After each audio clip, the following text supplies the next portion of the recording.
Hey there, motorcycle enthusiasts. One of the most frequent questions you ask us is, how do I replace this diaphragm on the slide if it's scratched or damaged?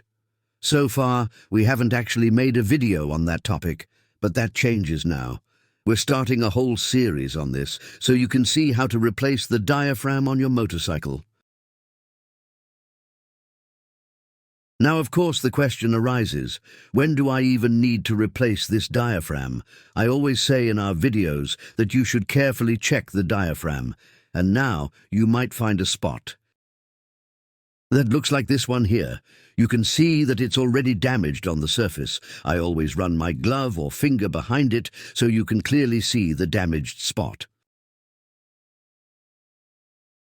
And when I find damage, I use a small, strong flashlight to shine behind it.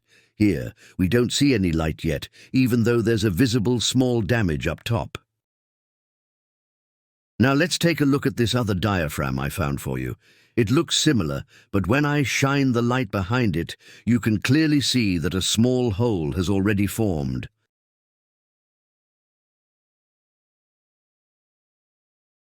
You often find these spots in different areas. Here on the surface, it already looks a bit worn as well. When I shine the light here, you can see a tiny hole. It's a bit of work, but I can tell you that when it looks like this, even if no light shines through yet, it usually won't take long before a small hole forms.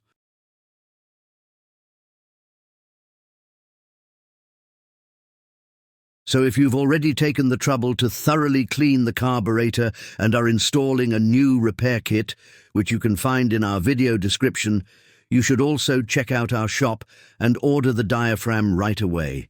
It's one of the very few shops in Europe that sells these high-quality diaphragms. And please remember to order the correct number of diaphragms. I always replace all the diaphragms, even if only one is damaged. Usually, it doesn't take long for the others to wear out too. Now, this is specifically about the diaphragm for your carburetor, so for your motorcycle, and it looks like this. As I said, the link is in the video description. If you've received this set, the bag contains the diaphragms in the correct quantity, the adhesive, and a small instruction guide. Please keep everything, including the bag, because we'll need it. You'll also need a small piece of wood, a sharp utility knife, which we've linked in the video description, a marker, and silicone spray. For your motorcycle, this upper plastic ring needs to be cut off and won't be needed for reassembly. First, though, we need to mark the position of this little tab here. This tab must be reinstalled in the exact same position on the slide.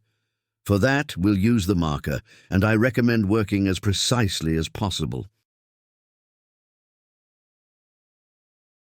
If you draw a line on the old diaphragm here, it's no problem at all. And if the line goes over the plastic ring, that's also fine.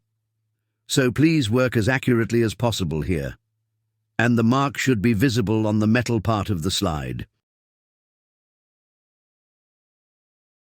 It's important to note, if you want to put the slide into the ultrasonic cleaner after removing the diaphragm, you should mechanically mark the slide. The mark will likely disappear in the ultrasonic cleaner, and then you won't know how to properly position the diaphragm afterward.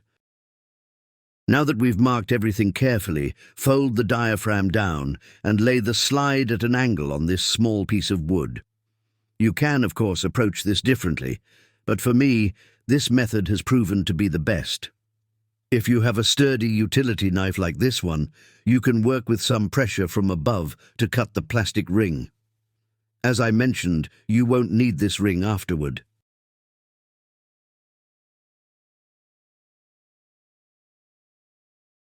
You can also use a pair of side cutters, but I find I can make good progress with this method. It's almost cut through. Now I'm cutting from the other side. The diaphragm is damaged anyway, so if it tears, it's no big deal. Here is the lower ring made of metal, Sometimes it's plastic, so you'll need to be more careful. Please don't damage the lower ring, so work cautiously.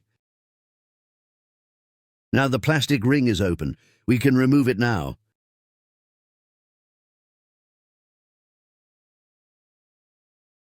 You can toss it along with the diaphragm, since it's damaged anyway. Now you have your slide with the mark. It's super important to clean it again thoroughly, so the new diaphragm can adhere properly. As you can see, I made a small scratch on the lower ring. If that happens to you, please carefully sand it with sandpaper to smooth it out.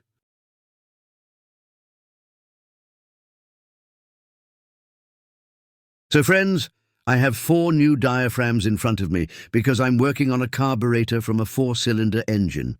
I'll take one, and the first thing you need to check is if the edge is facing downward. Sometimes, during packaging, it gets pushed in the opposite direction. If you install it like this, you'll have a problem, because the diaphragm won't fit into the groove of the carburetor. The other side looks a bit different. I just wanted to point that out.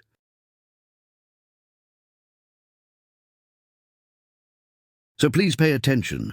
When you place the diaphragm on your hand, the edge should face downward. This edge will sit in the groove of the carburetor housing. You can see a difference there.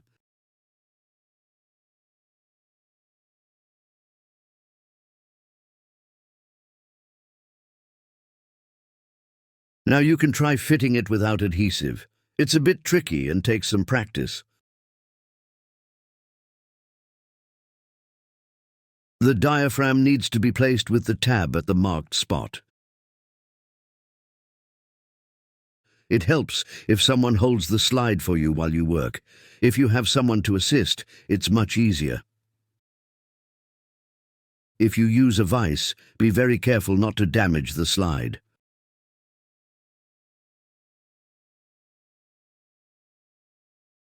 Now this small edge that I'm showing you has to fit into the groove of the slide. All of this needs to be in the right position. Keep in mind, you'll also be adding super glue. You need to be aware that the glue starts to set quickly, so you don't have much time to adjust the position. One important note, the glue doesn't affect this surface, but please avoid getting it on the diaphragm itself. That would create a hard spot, which wouldn't be flexible anymore, and the diaphragm would wear out much faster.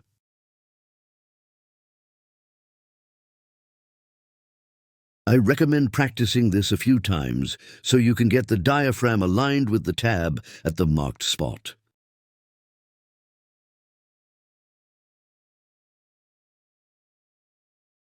Once you've applied the adhesive, there's no second chance. It has to work on the first try. Okay, friends, moving on. In the meantime, I've done 2 things. I cleaned the entire upper part, including the groove and the lower plate, with brake cleaner to remove any grease. If needed, you can also use glass cleaner. It has to be very clean and grease-free, otherwise the glue won't bond properly. In another area, far from where we're working, I sprayed the bag that the diaphragms came in with silicone spray. This coats the bag with silicone spray, and you'll need to do this before gluing each diaphragm. We'll be pressing the diaphragm onto that surface, and we don't want it to stick, so we use the silicone spray as a release agent. Now take your slide. As I mentioned, it must be completely clean, and grab the superglue that came with your kit. The diaphragm is ready and checked, and you have it ready to go in the correct position. Personally, I start applying the glue opposite the mark. As I slowly rotate the slide, I eventually see the mark again and know that I'm almost done applying the glue. The glue needs to go into the groove all the way around, and also on the lower plate here, roughly in the middle. A thin layer of glue is enough. Not too close to this edge or that edge. It should be applied around the middle. I'm going to do this carefully now. Take your time, no rush. So I start from the opposite side of the marking, and now I apply the glue thinly into the groove. Try to do it without too many interruptions. If there's a small gap, it's not a problem. Just apply a thin layer, that's enough. Now I can see the marking over here, so I know I'm almost all the way around. Then once more, as I said, in the middle here, add a thin layer of glue.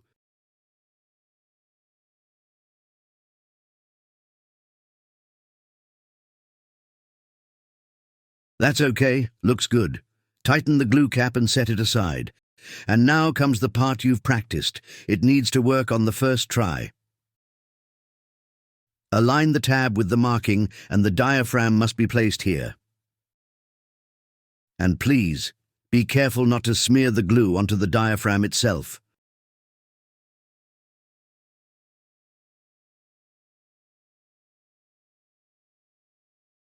So this is how it looks now. It worked perfectly. Now fold the diaphragm back down very carefully. Now place it on the surface that we sprayed with silicone spray. Now press the diaphragm down for 1 minute. This means applying steady pressure from above for a full minute.